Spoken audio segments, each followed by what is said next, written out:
On ouvre aujourd'hui une page particulière de mon livre. Ça concerne le chapitre 12 qui s'appelle « Être un bon intervieweur ». C'est un chapitre dans lequel je me pose des questions, dans lequel je me remets en question, dans lequel je vous liste les erreurs que j'ai pu commettre ou bien mes regrets dans ma carrière d'intervieweur sur YouTube depuis 5 ans. Je pense qu'il y en a un qui va beaucoup vous surprendre. Je vais vous lire celui-ci, je vous laisserai découvrir les autres parce que j'ai vraiment fait le pari de l'honnêteté dans ce livre. Chapitre 12. Être un bon intervieweur. Ce que le public te reproche, cultive-le. C'est toi. Jean Cocteau.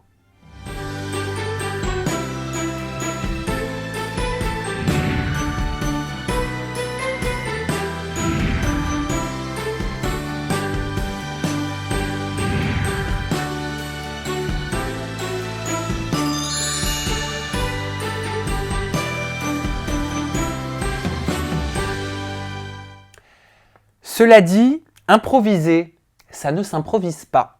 Pour être bon dans cet exercice, il faut avoir beaucoup travaillé en amont et, donc, maîtriser son sujet pour être capable de dégainer au bon moment la bonne question qui bouleversera le cours de l'interview.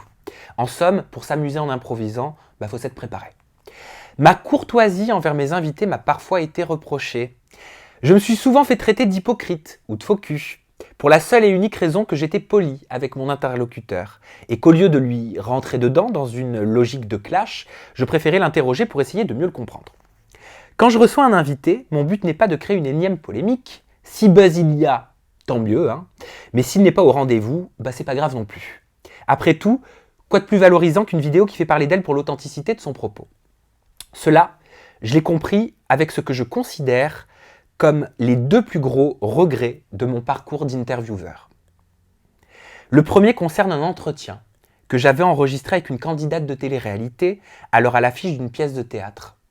Elle savait que j'allais lui poser quelques questions sur sa relation amoureuse avec le fils d'un grand acteur et m'a proposé de quitter avec fracas l'interview une fois la dite question venue. Cela était donc prémédité, dans le but de créer le buzz, oui. En acceptant cette proposition, je me considère comme aussi responsable qu'elle de ce faux semblant. Mon second regret remonte à mes débuts. La suite, je vous laisserai la découvrir dans mon livre. Moi, je me suis habitué à ce rendez-vous, donc je ne commente pas. Je prends sur moi pour ne pas commenter. Je vous laisserai juger par vous-même, mais c'était primordial et important pour moi d'assumer mes erreurs. Ce que je considère clairement comme mes erreurs et ce que je regrette profondément.